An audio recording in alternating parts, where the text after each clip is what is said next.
I arrived home 15 minutes ago and was surprised that my wife Molly wasn't home yet. She often stayed late at work a few times a week, but usually she would still get home before me and have dinner ready by the time I walked through the door. I grabbed a beer and was about to call her about dinner plans when she beat me to it. My cell phone rang. "Hi, dear. Are you still at work?" "Yes, Jack, but we're leaving now. I have a surprise for you that I think you'll like. At least, I hope you will. I certainly will like it. We need to talk when I get home, so please be there and ready to chat when I arrive. I'll be home in 20 minutes. Should I start dinner or run out and buy something?"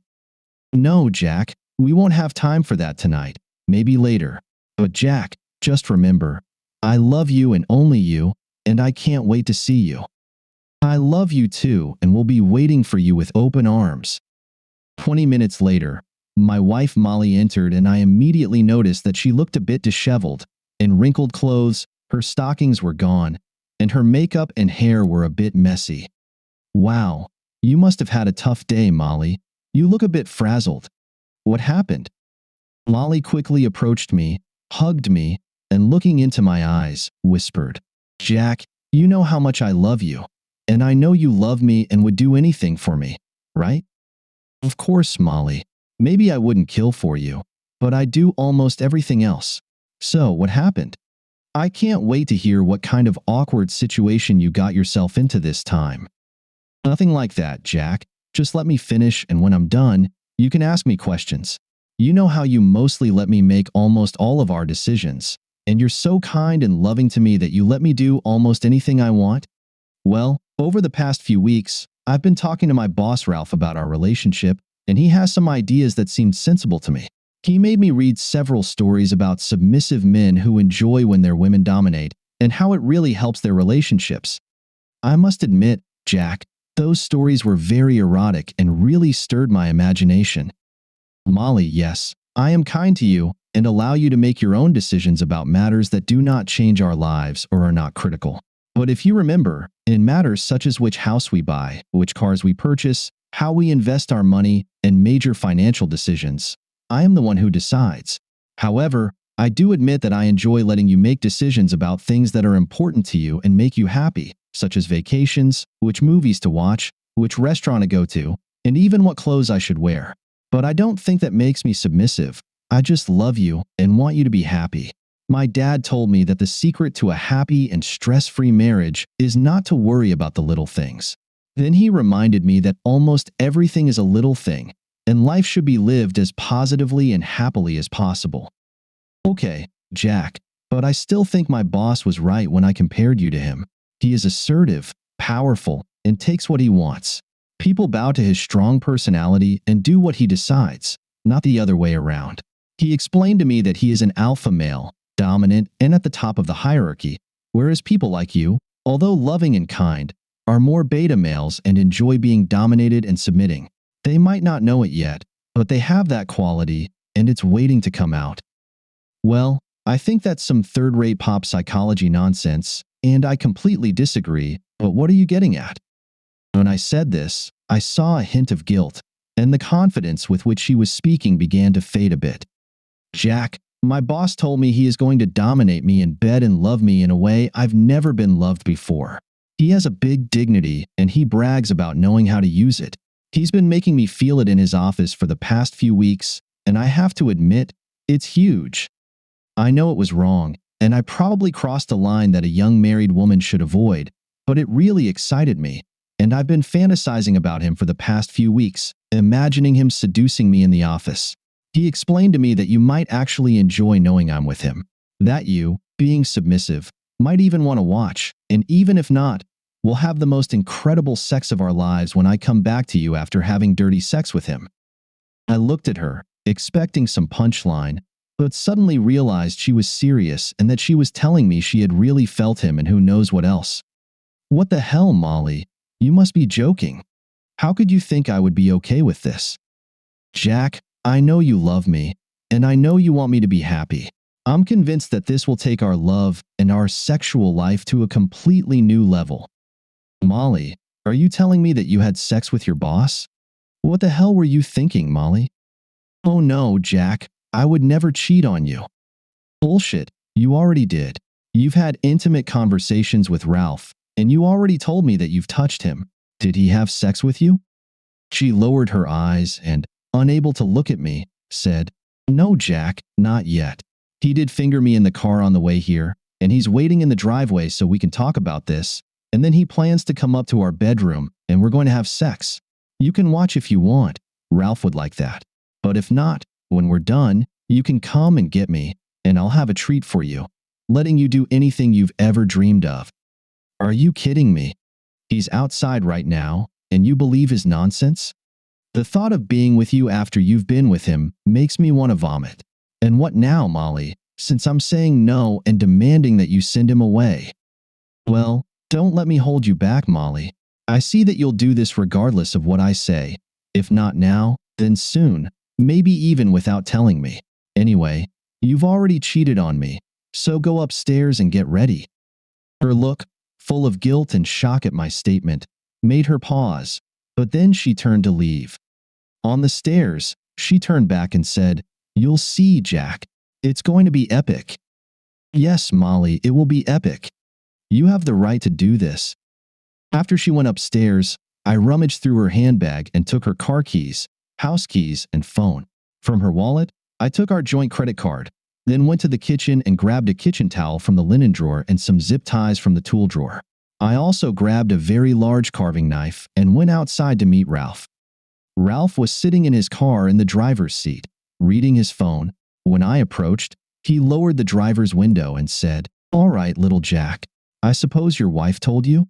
Don't worry, I'll still let her have sex with you, at least for now, until she is completely under my control. You'll enjoy. I didn't let him finish his last statement. I put my whole body into the angriest, most vicious left hook I could muster and punched him square in the nose. The satisfying crunch confirmed that I had done some damage. I handed him the kitchen towel and said, Here, you might need this, Ralphie. He quickly brought it to his nose, and as he did, I wrapped a zip tie around his left wrist, pulled it up, looped it around the headrest bar, and tightened it securely. Then I opened the car door and delivered another left hook, this time aiming for his supposed big size. He doubled over in the seat, curling up as much as he could with his left wrist tied to the headrest, grabbing the steering wheel with his right hand and screaming in pain. I immediately took the opportunity to zip tie his right hand to the steering wheel. I leaned into his face and said, So, the big, strong, dominant alpha male has issues with self-assertion? What a pathetic sack of crap. You have misjudged this situation as badly as possible, and you will learn from your mistakes. Unfortunately for you, Molly is expecting something epic, so let's give it to her. I picked up a water hose that was lying in the grass. Attached to it was a perfectly fitting steel spray nozzle. I swung it and shattered the side window into a mass of shards, scattering them across the seat and floor of the car. Then I went to the front of the car and struck the windshield. Although I didn't manage to break it, I filled it with cracks and dents, as if the car had been hit by golf ball-sized hail. I smashed the headlights too, which gave me immense satisfaction. I returned to the driver's window and, laughing, said, I think you might need to do some work on your car. Then I pulled the knife from my back pocket, quickly leaned into the car, and pressed the knife to his neck. In my most menacing voice, I hissed, How many times have you slept with my wife, trying to convince her that I would let this happen? I saw the fear in his eyes as he stammered, Only twice in the last few weeks. It meant nothing. It was just sex for both her and me. Just let me go, and you'll never see me again. I looked at him as if he were some pathetic form of scum. I'm not going to kill you, at least not right now. But if I hear anything from the police or if I have any other problems regarding our little conversation today, then I will come back to find you. If you go to the police, I will most likely go to jail. Maybe I'll get out on bail, maybe not. Maybe I'll serve some time, maybe not. Either way, at some point in your future, I will find you. Maybe in a parking lot on your way to your car. Maybe in an elevator at work. I will find you, slit your throat, and spit in your face while I watch you die. It's your choice. This could be the last time you see me, or you can keep looking over your shoulder for the next week, month, or year until the time comes to end you. With these words, I leaned over him, stabbed the knife into the passenger seat, and said, "Your lover Molly will need this to free you so you can get rid of her. Or maybe she'll take you to the emergency room. Whatever. Just make sure you get her out of my sight." I went into the house, and when Molly heard the front door close, she called from the bedroom, "Is that you, Ralph? Come and take me. Did you sort things out with Jack?" My first thought was, what an incredible fool. Who was this woman? I replied, "Molly, Ralph is in the car. He wants you to go out and talk to him. It seems he might have changed his mind." A minute later, Molly came downstairs, dressed in the lingerie I had bought her and a robe she had thrown on. "What happened, Jack? Did you reassure him that everything was okay?" "Molly, I assured him that his future depends on his actions. You should probably go out and talk to him." She looked at me in confusion and said, "Jack, please remember that I love you, and this will make us stronger." "Of course, Molly. I already feel stronger." She smiled and walked out the front door, and I immediately locked it behind her. I went to the garage and pressed the button to open the garage door, and as I headed upstairs, I heard her shouting, "What have you done? Jack, come here." I ignored her words, went up to the bedroom, and pulled out one of our suitcases. I grabbed a good handful of clothes from her drawers, including lingerie, bras, and socks. I took some t-shirts, jeans, and sweaters from her closet and put them in the suitcase. Then I went to the bathroom and threw in as much of her makeup and other stuff as I could fit. I returned to the closet and grabbed a pair of her tennis shoes. I went to the guest bedroom at the front of the house, opened the window, and shouted, "Molly, over here. You might need this." And I threw the suitcase onto the driveway. Some perfume bottles might have broken, but it didn't matter. Not my problem. Then I threw the tennis shoes, aiming for her head, but she managed to dodge. "Jack, please, what are you doing? I was sure this was what you wanted. I'm sorry. I didn't mean to make you angry or hurt you. I can't believe how cruel and vicious you were to Ralph. For God's sake, he's my boss. Please, Jack, let me in, and we can discuss how to get through this." "Molly, I can't even begin to tell you how ridiculous you've sounded since you came home with your little scheme to turn me into your cuckold. I wonder if you've had a stroke, or if you're on drugs, or maybe I just never knew how shallow and pathetic you really are. Whatever the case, it doesn't matter right now. I want you to get the hell out of here. Take your lover to the hospital, but on the way, make sure to ask him what will happen if I hear even one word about today's events from the police or anyone else. I will pack the rest of your things in bags, and you can tell me where to leave them, but never dare to come back to this house again." With these words, I slammed the window shut, went downstairs, opened the front door, and threw her handbag at her head. This time, at least, I hit her in the chest. Before slamming the door shut, I couldn't resist adding, "Is that enough for you, Molly?" I locked the door and went to the kitchen to open my second beer of the day. I realized that I needed to talk to my lawyer immediately in case the police got involved. I also needed a recommendation for a good divorce attorney. I went to the front window and saw Ralph shouting and cursing at Molly as she cut the zip ties. She put her suitcase in the trunk. He got out, moved to the back seat, and lay down, while she got into the car, crying and looking like she was in shock as she reversed and drove away from the driveway. As the adrenaline in my system subsided and I began to relax, I was utterly shocked by what had happened, by how my wife had gone so far off the rails. I was amazed and somewhat frightened by what I had done to her boss in a fit of rage. I had been too close to slitting his throat, and now I realized he simply wasn't worth it. I laughed when I thought about the crap he fed her, claiming he was an alpha and I was a beta.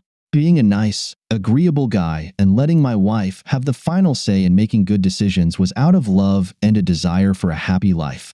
A happy marriage for life. But she completely misunderstood my kindness, thinking I was a submissive beta personality who would let her cuckold me with a jerk like Ralph. Wow, I didn't see that coming at all. For the next few days, Molly stayed away from home. I kept getting calls from unknown mobile numbers, and I assumed it was Molly since I had confiscated her phone. Finally, she left a voicemail, begging me to call her back at that number so we could discuss everything. I knew it was only a matter of time before I had to face her, and since the police hadn't shown up to arrest me, I thought I had dodged a bullet and now needed to finish this sordid business. I called Molly and told her to come over in an hour so we could talk. I hung up, finished packing everything in the house that I thought belonged to her, and sat on the porch waiting for her. Molly pulled up in her car, which she had obviously picked up from work. I didn't know if she had been staying with Ralph, her parents, friends, or in a motel, and I was somewhat surprised at myself for not really caring where she had been. She got out of the car and waved hesitantly before approaching and sitting next to me on the porch steps. Her face showed a range of emotions, including some fear, shame, guilt, and apprehension. Her face looked swollen and blotchy, indicating to me that she had been crying a lot and sleeping very little. She looked at me shyly. "Jack, I'm so sorry for what I did. I don't know how I let Ralph convince me to suggest that I have sex with him, assuming that you're submissive and would enjoy it. I've been reflecting on the past few weeks and can't understand how I fell for all that nonsense. I suppose it was his dominance and insistence on how it would be so good for us, and how I would have the best sex of my life, both with him and with you after him. You must think I've gone crazy, and maybe I was for a while. But Jack, now I'm back, and I love you and want only you.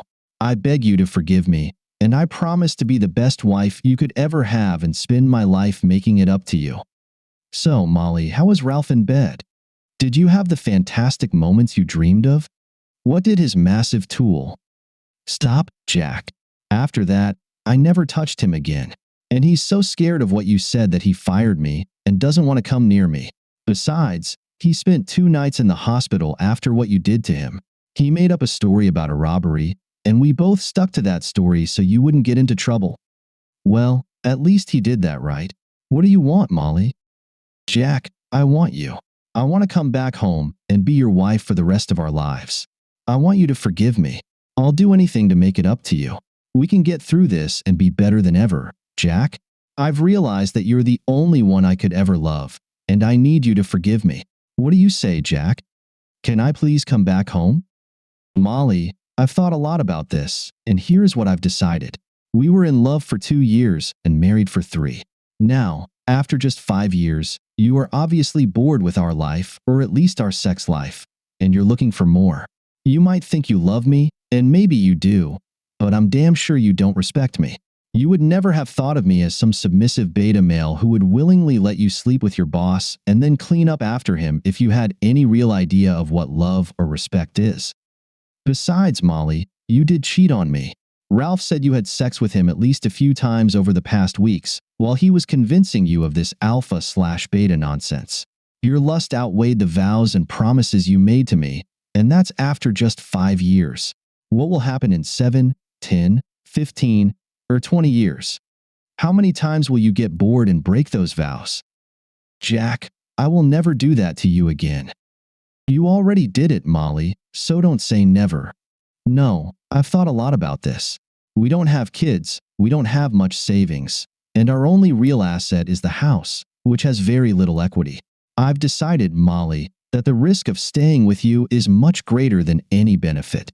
I'm convinced it's only a matter of time before you justify another affair to yourself, and given the regrettable experience with Ralph, next time you'll just do it behind my back.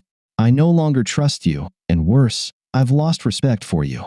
I can't be with someone who doesn't respect me and whom I no longer respect. Molly began to cry as I explained my decision, and now she was sobbing as I told her we were finished. Molly, we're getting a divorce. You'll keep your car, and I'll keep mine. We can split our savings and sell the house. We're both still young, and I hope to start over with someone who will love and respect me for who I am. I've already hired a divorce lawyer, so we can do this amicably, or you can hire your own lawyer. Now let's load your things into the car, and you can leave and love as many alpha males with big sizes as you wish. I'll start moving out next week so we can put the house on the market. No, Jack. No. You have to forgive me. I need you. I love you. I really do respect you. It was just a mistake I was drawn into. You have to forgive me. Molly, I'm sorry, but I've said all I have to say. Now it's time to move on with our lives. And if our paths cross in the future, let's just be polite and say hello, but keep walking, and I hope you find what you need. With that, I started loading her things into the car, and when we were done, I just looked at her, said goodbye, went into the house, and closed the door on our marriage. Thank you for listening until the end. See you in the next episode of Cheating Secrets. Take care of yourself and your loved ones. Goodbye.